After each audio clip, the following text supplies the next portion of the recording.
नमस्कार दोस्तों, आप लोगों के मेरे चैनल रीड एंड टीच में आपका स्वागत है। दोस्तों फिर मैं आ गया हूं आपको कुछ रोचक और महत्वपूर्ण प्रश्नों को लेकर जो जनरल स्टडी से संबंधित है। तो दोस्तों आइए हम लोग इसको देखते हैं और इसको सॉल्व करते हैं, जानने की कोशिश करते हैं।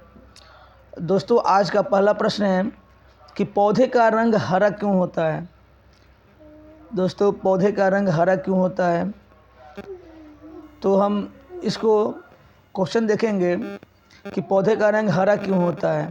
पहला ऑप्शन है कि पर्णहरित के कारण, दूसरा है सूत्रकणिका के कारण, तीसरा है हार्मोन के कारण और चौथा इनमें से कोई नहीं। तो दोस्तों आपको मैं बता दूं कि पौधे का जो रंग हरा होता है, पौधे का रंग जो हरा होता है ये लवक के कारण होता है। पादप कोशिका में लवक पाए जाते हैं और लवक भी तो कौन सा लवक, तो आपको पता होगा कि लवक जो हम बोलते हैं कि लवक, ठीक है जी, ये जो लवक होता है ना, ये लवक भी कई प्रकार की होती हैं, ठीक है। तो लवक कई प्रकार की होती हैं, तो इसमें जो पौधे का जो रंग प्रदान करता है उसको बोलते हैं हरित लवक, ठीक है जी। कौन सा बोलते हैं? हरित लवक। हरित लवक बोले तो पर्णहरित। तो इसका आंसर हो जाएगा पर्णहरित, यानी कि पहला इसका आंसर होगा पर्णहरित, ठीक है जी। चलिए अगले क्वेश्चन को देखते हैं। अगला क्वेश्चन है कि भारत की दक्षिणतम पहाड़ी कौन सी है। दोस्तों क्वेश्चन है कि भारत की दक्षिणतम यानी कि भारत की सबसे दक्षिणी पहाड़ी कौन सी है। ऑप्शन है पहला अन्नामलाई की पहाड़ी, दूसरा है नीलगिरी की पहाड़ी, तीसरा है सतपुरा की पहाड़ी और नंबर 4 है इनमें से कोई नहीं। तो दोस्तों आपको पता होगा कि भारत के दक्षिणतम स्थिति देखा जाए तो भारत की सबसे दक्षिण में जो पहाड़ियाँ मिलती है उस पहाड़ी का नाम है कार्डमम की पहाड़ी। क्या? कार्डमम की पहाड़ी, ठीक है दोस्तों। ये जो कार्डमम की पहाड़ी हैं ये भारत की सबसे दक्षिणतम पहाड़ियाँ हैं। तो दोस्तों आपको पता हो गया होगा कि इसमें सब कौन सा ऑप्शन होगा? कार्डमम की पहाड़ी, इसी को हम इलायची की पहाड़ी भी कहते हैं। ये बहुत ही इंपॉर्टेंट क्वेश्चन है। तो इसमें से मतलब इसका जो आंसर हो जाएगा, इसमें कार्डमम की पहाड़ी तो है नहीं, तो इसका आंसर हो जाएगा कौन सी? डी हो जाएगा। चलिए दोस्तों अगला देखते हैं।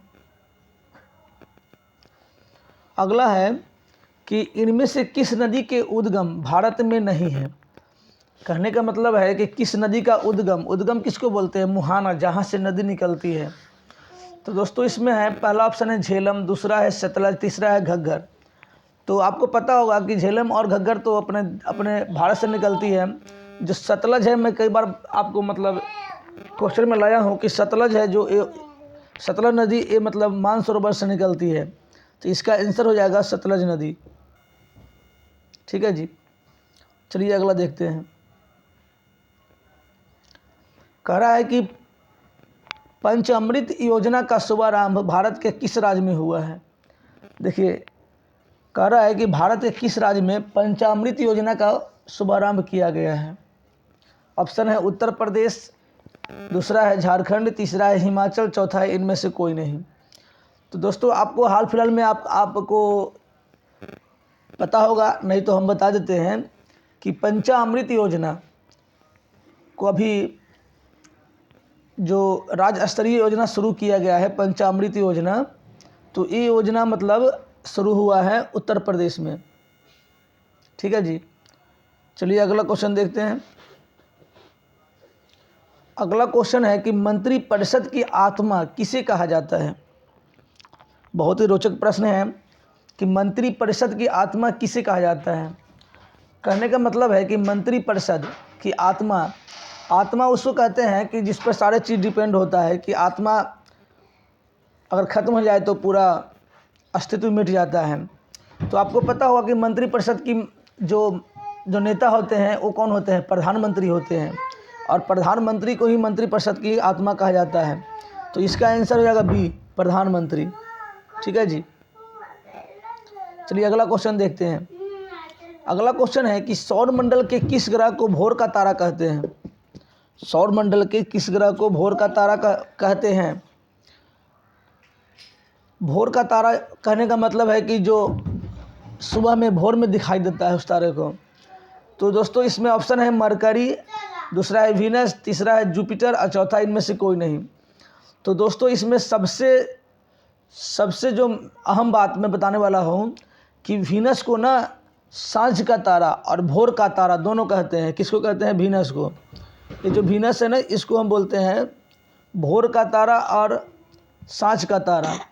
और वीनस को शुक्र बोलते हैं। वीनस को हम क्या बोलते हैं? शुक्र बोलते हैं।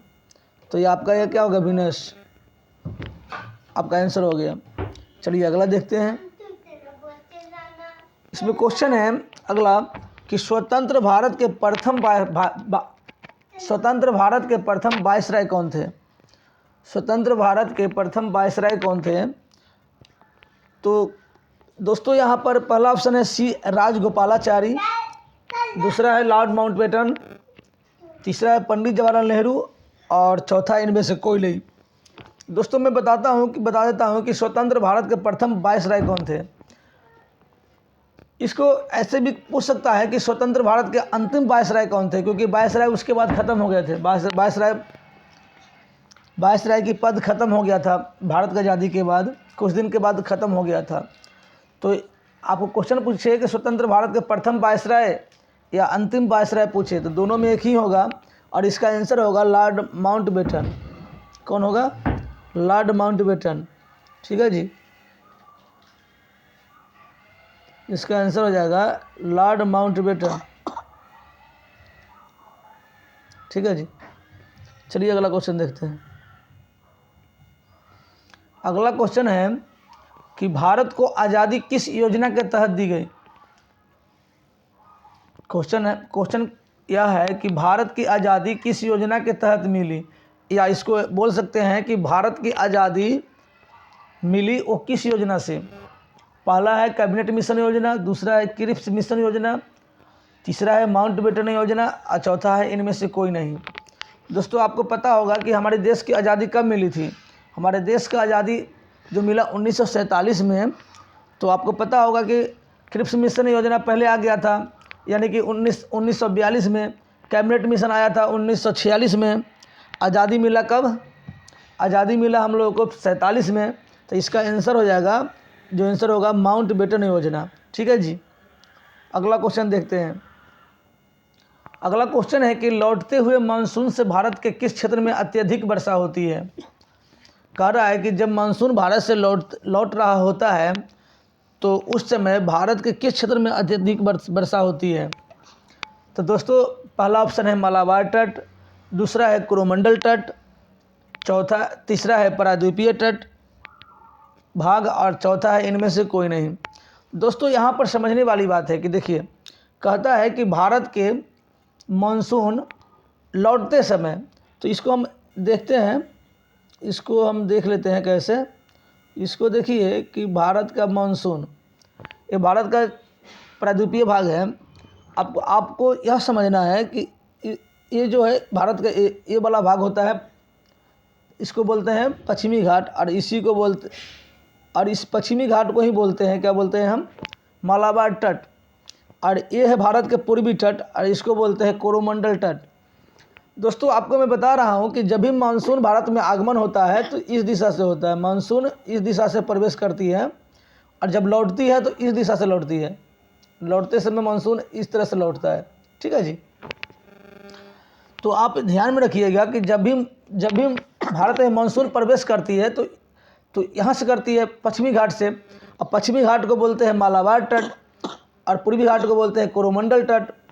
तो मानसून जब भारत में प्रवेश करती है, प्रवेश करते समय मालाबार तट पे अत्यधिक वर्षा करती है और लौटते समय कोरोमंडल तट पर अत्यधिक वर्षा करती है। तो आपका आंसर कौन सा हो जाएगा? कोरोमंडल तट। ठीक है जी। अगला क्वेश्चन देखते हैं। अगला क्वेश्चन है कि दक्षिण भारत की सबसे लंबी नदी कौन है? दोस्तों बताइए। अगला क्वेश्चन है आपका कि दक्षिण भारत की सबसे लंबी नदी कौन है? दोस्तों मैं आपको बता रहा हूँ कि दक्षिण भारत की अगर नदियों के बारे में बताया जाए तो दक्षिण भारत की सबसे लंबी नदी गोदावरी को बोलते हैं, क्योंकि गोदावरी की जो लंबाई है 1465 किलोमीटर है। ठीक है जी। 1465 किलोमीटर होने के साथ साथ यह दक्षिण भारत की सबसे लंबी नदी मानी जाती है। आप मानी क्या सबसे लंबी नदी है? तो आपका आंसर हो जाएगा गोदावरी। दोस्तों अगर आपको लगता है कि हमारे क्वेश्चंस आपके लिए फ़ायदेमंद है, ज़रूरतमंद है, तो दोस्तों हमारे फेसबुक पेज को भी फॉलो कीजिए। मेरे फेसबुक पेज है रीड एंड टीच के नाम से मेरा फेसबुक पेज चलता है। तो दोस्तों मुझे उम्मीद है कि आपको हमारे प्रश्न आपको फ़ायदेमंद लगे होंगे। अगर ऐसा है तो आप मेरे फेसबुक पेज को फॉलो कीजिए। हमारे चैनल यूट्यूब चैनल जो है जिस पर ये वीडियो जा रहा है उस पर आप बने रहिए और अधिक से अधिक अपने दोस्तों को शेयर कीजिए, क्योंकि उनको भी फ़ायदा हो। और बाकी आप लोग मुस्कुराते रहिए, पढ़ते रहिए। जय हिंद दोस्तों।